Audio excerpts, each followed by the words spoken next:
What's going on, guys? Super Insane 18 here, and today I am going to be bringing you a P.U.N.K Therion deck profile. This is something that I've wanted to bring you since the release of Photon Hypernova, because there was a specific synchro released in that set that we will get to in the deck profile that makes this deck absolutely incredible, so let's go ahead and show you guys what we got. Okay, so I feel like the P.U.N.K lineup is relatively standard. We obviously have 3 copies of Xeomin. This is arguably the best one because it is the Searcher, and it just lets you get into full combo on its own. Then we have 2 copies of Sharakusai. This one is also really good, but it's not as good as Xeomin. Going into the fusion play does definitely help you out, but it's not necessary, so it's only a 2 of. And then we've got 2 1-ofs. We are playing 1 copy of Wagon. This is to search for the field spell, which is very, very good because it allows you to recur resources, or not recur resources, but make up for the resources spent because you can draw up to twice a turn with it. And then we have 1 copy of Madam Spider, which searches for a trap. And there are 2 traps, but we are playing the one that just is an effect negate because I feel like that is the strongest moving into this format. Then we are playing 2 copies of Deer Note. We're just going to have to pretend that I have a second. Unfortunately, I haven't been able to get my hands on one, but Deer Note is very, very crucial to the combo, and I feel like you're forced to play 2, not only for the grind game, but because of the meta that we're in. Kashtira is very, very strong, and they banish cards off the top of your deck, so you never want them to just banish your Deer Note. So playing 2 copies of that kind of saves you from it. Obviously, you know, you could still be unlucky and it will happen, but by playing 2, you minimize the chance of that. Then we have 3 copies of Foxy Tune. This is also just an extender. It lets you summon one from the deck by discarding itself and another card. And it is a very crucial point of the combo as well, so you have to play it at 3. And then we also have 3 copies of Ogre Dance because it is just a searcher, so if all else fails, you can discard it to add any of the punks that you need, which is very, very strong. Now, moving on to the Therion part of the deck, we are playing 1 copy of Thumb. Now, this is technically a flex spot. This doesn't have to be a Therion card at all, because it's not crucial to the combo. The reason I wanted to play it is because it is a level 7, which paired with the level 3 tuners can help you make things like Baron or other Synchro 10s, depending on whatever you want to play. So I went with this as one of my flex options. We have 1 copy of Lily. This is crucial to the combo, and I will be showing you guys the combo at the end, so make sure you stay tuned for that. 1 copy of Empress, which is also crucial to the combo because in combination with the other Therions, Empress will let you end your board on just another interruption, which is really, really cool. And then finally for the Therions, we have 1 copy of King Regulus. This is the Omni Negate that you are always going to want to end your board on. It's a really, really ridiculously strong card, being able to just negate anything that your opponent does. Again, stay tuned for the combo because the combo ends on quite a few interruptions. And then these are also flex spots. I'm playing 2 copies of Fenrir. This was, honestly, I just had 2 spaces left in the deck and didn't really know what to do with them. So I put in Fenrir, and while testing, it's pretty good. It adds another form of interruption onto your end board, or again, it can act as a level 7, the same as Thumb does, to make sure that you're able to go into a Synchro 10. Not just that, it actually also helps you break boards with its effect of being able to target a face-up card and banish it when it attacks. So it's actually really good for going second as well. Onto the Handtraps, we have 1 copy of Ghost Ogre. The only reason we're playing this is because it's searchable. I don't necessarily think Ogre is all that strong in this format. It does have a few niche uses. Obviously, you can do things like destroy a birth if they attempt to use its effect, but you wouldn't play more than 1 just because you're able to search it with the P.U.N.K Jam Dragon synchro. We have 3 copies of Ash Blossom. For the first time in a long time, I think Ash is a very impactful hand trap. The last couple of formats, it really hasn't been all that impactful, but right now I feel like it is. You're able to hit a lot of very powerhouse cards with Ash, so I definitely think it's worth playing.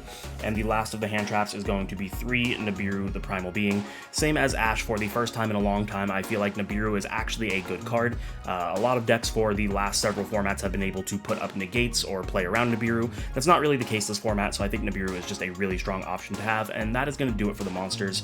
Onto the spells, we are playing 1 copy of Call by the Grave. Again, this is, I guess, kind of a flex spot. You can replace this with anything you really want to, but I figured the ability to stop things like Ash Blossom was really strong because a lot of people are playing it, and Ash Blossom does kind of hurt this deck a lot, so I think it was worth playing. We are playing 1 of each field spell. We've got the Jam Extreme Session and the Therion Disc Coliseum. You don't need to play more than 1 of these. They're not necessarily crucial to open up, and you are able to search both of them, so you don't want to clog your deck with with multiple copies of either. Then we have 2 copies of Triple Tactics Talent. This is that way if your opponent interrupts you, you can go ahead and, continue to play by drawing or rip a card out of their hand. There's so many different utilities that you can use with Triple Tactics. And it's also good for breaking a board going second as well by being able to non-target take control of something that they have.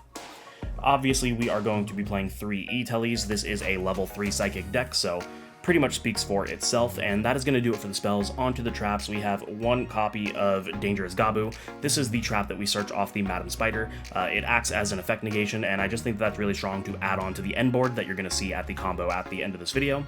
And finishing up the deck, we have 3 copies of Infinite Impermanence, just another good utility hand trap, and that's going to round out the main deck at 40 cards. Let's show you guys the extra. To kick off the extra deck, we are playing the typical Punk lineup as well. We've got 1 Rising Carp and 1 Jam Dragon. These are pretty much just standard. We are also playing 2 copies of the Amazing Dragon. Again, I couldn't get my hands on it, so we're just going to have to use our imagination here. But I think that this card is really good because it helps you break boards, and you want to make sure that they're not going to rip it if they're playing Kashtira and they use the Mind Hacker on you. But that's going to be it for the Punk lineup. On to the rest of it. The card that came out in Photon Hypernova is Diabolantis the Menacing Mantis. Now, this card is really, really cool for a lot of reasons. The primary reason is that you're able to Foolish Burial a plant monster, or send a plant monster to the graveyard, and that's going to let you send your Therion Lily, which is going to help you extend immensely. Because what's going to happen is I'll show you guys in the combo. Just hold tight for that. But the other cool effect that it does is that you can also turn it into a tuner. And because it is a level 8, what you can do is you can go into Ultimaya Zulkin, and then because we play the trap that we're able to search, you can go ahead and set that and summon out a Crystal Wing as well. So if you don't need to go into the Therion route, because you're going to have to use this to make an XYZ if you want to go the Therion route, but let's say you already opened up something like Regulus, you can dump the Lily, and then you can go the route of the Ultimaya Zulkin play to add another interruption onto your end board, and I think that's just really, really strong. Then we have 1 copy of Baron de Flor. This is just the 1 level 10 that we're playing. I think it's worth playing. It's an Omni Negate. Not much really needs to be said.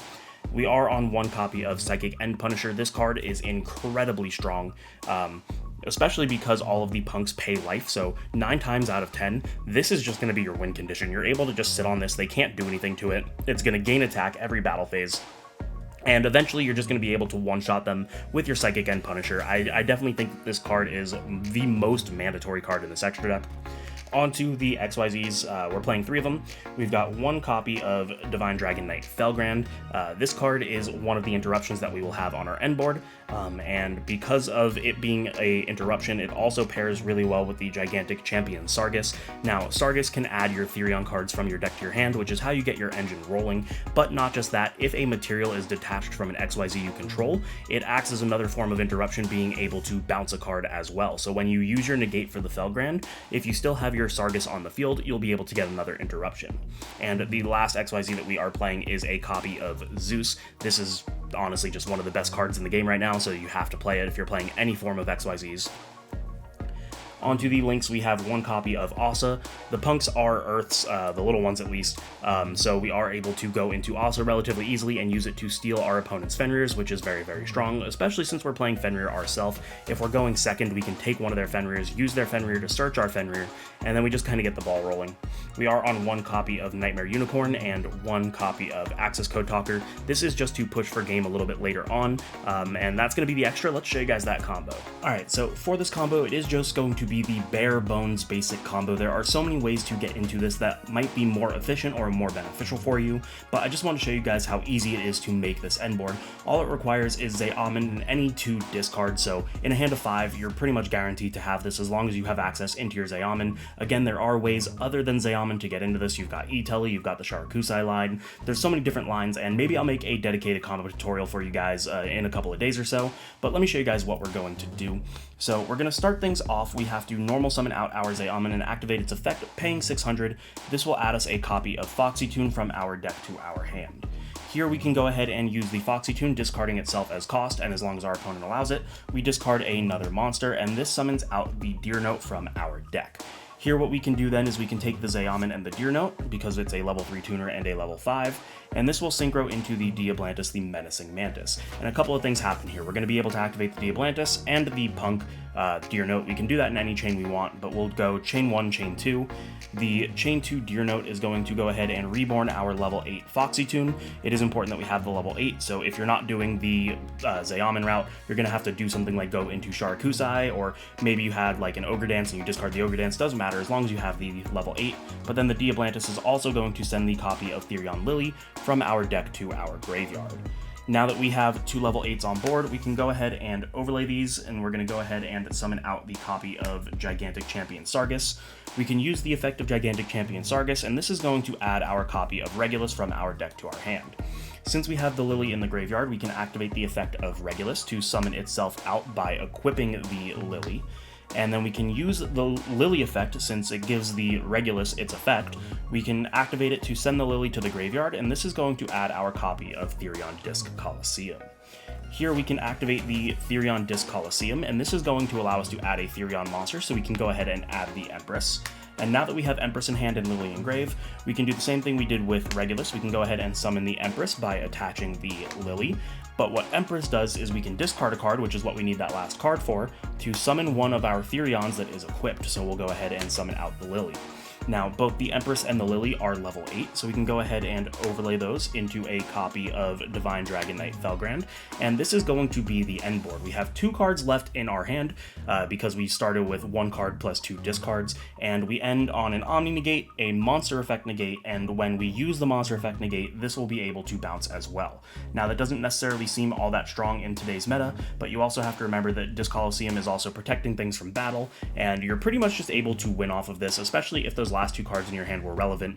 And again, this is just the basic bare bones way of getting into this board. If you have any other cards or any other lines of play, you can explode even more than this. Again, like I mentioned in the actual profile, you can go into the Crystal Wing route with the Ultimate Zulkin. If you have, let's say you already opened like Regulus or something, you don't need to make the Sargus, because the only point of the Sargus was to get into the Regulus. So at that point, you use the Diabolantis effect to make itself a tuner. 2 level 8s, plus with one of them being a tuner, goes into Zulkin. Zulkin, when you set a card, you can go ahead and summon the Crystal Wing, and that's just another Omni Negate. So there's so many different plays that you can make with this deck, and honestly, the ceiling feels so high. So there you guys have it. I hope you enjoyed it. If you did, you know the deal. Make sure to subscribe, hit the notification bell, like, comment, share with your friends, maybe consider supporting me on Patreon. Thank you guys so much for watching, and I will see you in the next one.